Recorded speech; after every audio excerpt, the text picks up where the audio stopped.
son parti, moi je crois que nous sommes en train de vivre justement ici la faiblesse du parti En Marche. Le parti En Marche est un parti qui s'est constitué comme une forme de conjonction astrale en quelques mois, sans aucune attache locale. Et donc, on a un président qui n'a aucune attache locale et un parti qui n'en a pas. Donc, il n'est pas particulièrement aimé dans les scrutins locaux. Ce parti a du mal à se créer une identité territoriale et les citoyens des communes, des régions, des départements le sentent. Ce n'est pas un parti qui a des réalités locales et c'est notamment pour ça qu'Emmanuel Macron a tant de mal à réfléchir avec des assises locales, parce qu'il n'en a pas et parce que ce parti n'en a pas.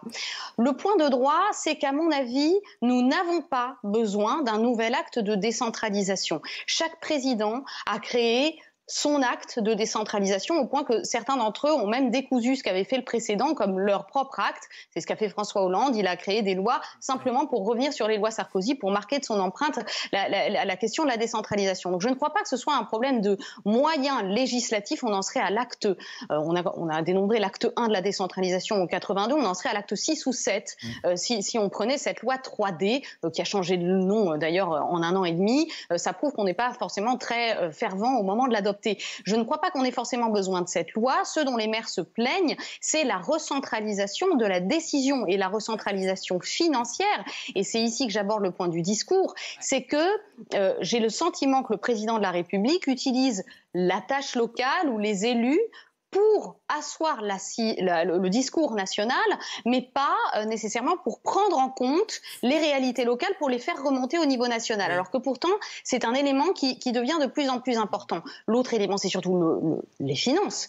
On a un président de la République qui a dépossédé avec la taxe d'habitation beaucoup les collectivités locales de leurs moyens fiscaux, mais aussi de leurs ressources financières. Il y a beaucoup de recentralisation de la décision et donc les maires sont dans un état de détresse au niveau des moyens humains et financiers pour mettre en œuvre leurs compétences, qui ne relève pas d'un nouvel acte de la décentralisation, mais d'un acte de confiance de la part du président.